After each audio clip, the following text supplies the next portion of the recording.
Hola y bienvenidos a La Boardilla del Loco. En este vídeo os traemos un kit de desarrollo que nos ha llamado mucho la atención. Se trata de la Xiaoble NRF 52840, una placa que sorprende tanto por sus capacidades técnicas como por su diseño y tamaño. Y es que esta placa que cabe en la punta de un dedo nos ofrece un montón de características interesantes.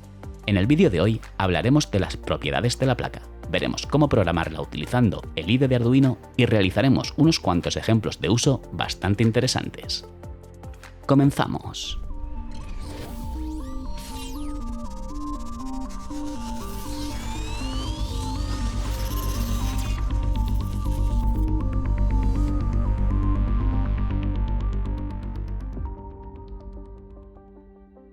Una de las cosas que más llama la atención de esta placa es sin duda su diminuto tamaño, ya que apenas mide 2 centímetros.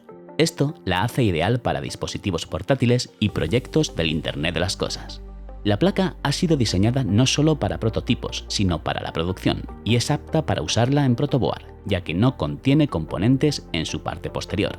Su diseño es limpio y sofisticado. Realmente es una placa muy bonita, y a pesar de su reducido tamaño, cuenta con un montón de interfaces entre las que encontramos un puerto WART para comunicación serial, un puerto PUSH y 2C, otro puerto para comunicación ESPI, una interfaz NFC para leer tarjetas RFID, otra interfaz Zigbee con antena integrada y otra de Bluetooth 5.0. Dispone de 11 entradas y salidas digitales que pueden usarse como salidas PWM y 6 pines analógicos con una resolución de 12 bits. La placa también nos permite gestionar la carga de baterías gracias al chip BQ25101 que tiene integrado y que podemos usar a través de los terminales situados en la parte posterior. Cuenta con 2 diodos LEDs integrados, uno que nos informa de la carga de batería en caso de usar su gestor de carga y otro de tipo RGB que podemos controlar a nuestro antojo mediante software. Para el tema de la alimentación y programación de la placa, contamos con un puerto USB tipo C, algo cada vez más común en nuevas placas de desarrollo, que lo hace más cómodo y versátil, ya que podemos usarla incluso con el cable de carga de nuestro teléfono. Justo al lado de este puerto tenemos un diminuto botón de reset que tiene diversas funciones que van desde un simple reinicio del sistema hasta la actualización de su firmware. Y todo esto controlado por un potente procesador Nordic NRF 52840 de 32 bits que trabaja a una frecuencia de 64 MHz y que junto a su unidad de coma flotante y a su potente rendimiento lo hace perfecto para aplicaciones de aprendizaje automático. El procesador incorpora 1 MB de memoria flash y 256 KB de SRAM, aunque de forma complementaria la placa también dispone de una memoria flash Quad SPI de 2 MB. Su voltaje de entrada es de 5 voltios en su puerto de carga y en su pin BIN, pero todos sus GPIOs funcionan a una tensión de 3,3 voltios, tensión que no debemos superar para no dañar su CPU. Su consumo de energía es de 200 mAh en su modo normal de trabajo y de apenas 5 microamperios en su modo de sueño profundo. Para programar la placa podemos usar Arduino, MicroPython o CircuitPython, lo que nos da libertad para elegir el lenguaje y el entorno que más nos convenga. Para programar la placa utilizando el IDE de Arduino debemos instalar primero su núcleo, ya que esta placa no se encuentra por defecto en el gestor de tarjetas, con lo cual procederemos con su instalación.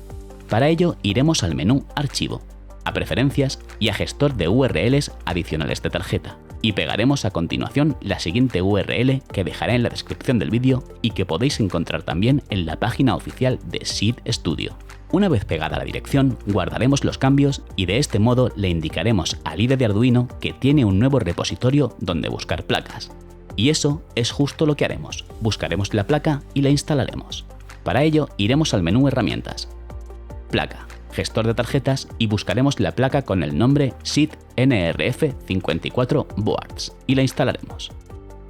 Una vez instalada, veremos como en el apartado placa nos ha aparecido una nueva entrada y si la desplegamos veremos 2 modelos.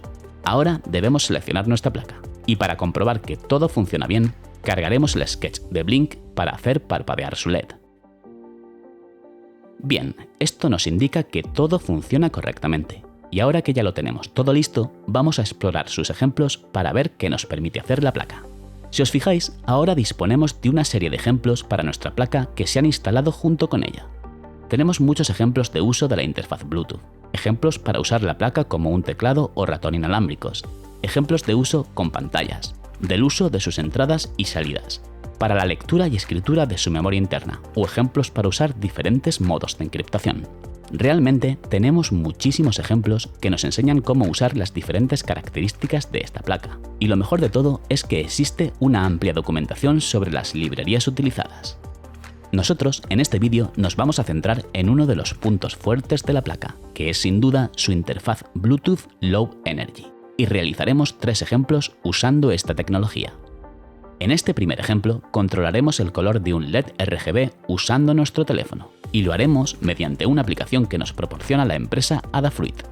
Esta aplicación se llama Bluefruit Connect, de modo que la buscaremos e instalaremos en nuestro teléfono. Una vez instalada, volveremos al IDE de Arduino y abriremos el ejemplo llamado Controller, situado en el apartado periférico de la librería Bluefruit. Este ejemplo nos permite, como su propio nombre indica, controlar nuestra placa usando nuestro teléfono móvil. Mediante la app que acabamos de instalar, podemos enviar datos sobre los sensores de nuestro teléfono, enviar pulsaciones de botones o, como en el caso de este ejemplo, usar un selector que nos permitirá cambiar el color de un LED RGB. Después de subir el sketch a la placa, abriremos la consola serial y en nuestro teléfono activaremos el Bluetooth y abriremos la app. Aquí encontraremos una lista de los dispositivos Bluetooth disponibles y buscaremos nuestra placa para conectarnos a ella. Una vez conectados, podremos ver una lista con los diferentes módulos, pero nosotros nos centraremos en la opción llamada Controller. Desde aquí podemos enviar datos a la placa sobre el estado de algunos sensores de nuestro teléfono, así como otras opciones de control. Pero como en este ejemplo lo que queremos es controlar el color de un LED RGB, seleccionaremos la última opción llamada Color Picker. Utilizando el selector de color, podemos definir un color deseado y enviarlo a la placa. Si os fijáis, al hacerlo, en la consola serial obtendremos el código de color seleccionado en formato hexadecimal, y eso es lo único que nos proporciona este ejemplo. Pero nosotros queremos ir un poco más allá, de modo que para poder controlar el color de un LED RGB debemos hacer una pequeña modificación en el código. Esta modificación consiste en añadir 3 llamadas al método AnalogBright, con los valores de cada canal de color separados, y lo haremos usando 3 de sus pines analógicos, el A0, A1 y A2, como puede verse en el siguiente esquema de conexiones. Al hacer esto, ya tenemos implementado el control de nuestro LED RGB, y ahora, si utilizamos el selector, veremos cómo este cambia de color. Nosotros hemos usado un LED individual, pero este mismo principio podría usarse con tiras de LEDs u otros tipos de dispositivos lumínicos.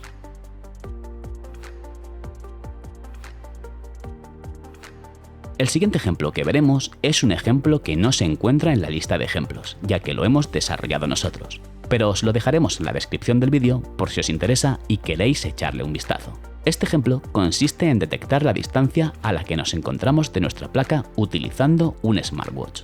Nosotros hemos usado un reloj, pero podríamos hacerlo igualmente con nuestro teléfono o cualquier otro dispositivo que disponga de Bluetooth. Esto es bastante interesante y puede dar lugar a diferentes tipos de proyectos. Para calcular la distancia a la que nos encontramos del dispositivo, utilizamos el indicador de fuerza de la señal recibida, o también conocido como RSSI. A mayor distancia, la fuerza de la señal recibida será menor, y conforme vamos acercándonos, la fuerza de la señal aumenta. De este modo, podemos identificar si nos encontramos cerca o lejos del dispositivo. Con esta técnica, podemos, por ejemplo, detectar si nos encontramos dentro o fuera de una instancia, o detectar cuándo nos alejamos de un objeto, como por ejemplo nuestras llaves. Este es el mismo principio que utilizan los llaveros tracker, que nos avisan si nos alejamos mucho de ellos con la intención de que no nos dejemos las llaves olvidadas en casa o no las perdamos. Aprovechando las conexiones de nuestro ejemplo anterior y haciendo uso del LED RGB, usaremos distintos colores en base a la distancia a la que nos encontremos de nuestra placa. En este ejemplo, hemos definido que cuando el smartwatch se encuentre a una distancia cercana a la placa, el LED se iluminará en color azul. Cuando la distancia sea media, lo iluminaremos en color verde y si la distancia es todavía mayor, su color será rojo. Las distancias las hemos determinado basándonos en las mediciones que hemos efectuado al escanear nuestro reloj, pero esto podrá variarse en función del dispositivo, del lugar o de lo que se pretenda conseguir. Si abrimos la consola serial, podemos ver en todo momento la fuerza de la señal de nuestro reloj respecto a la placa y cómo ésta va variando en el momento en el que lo acercamos o alejamos, provocando que nuestro LED indicador cambie de color.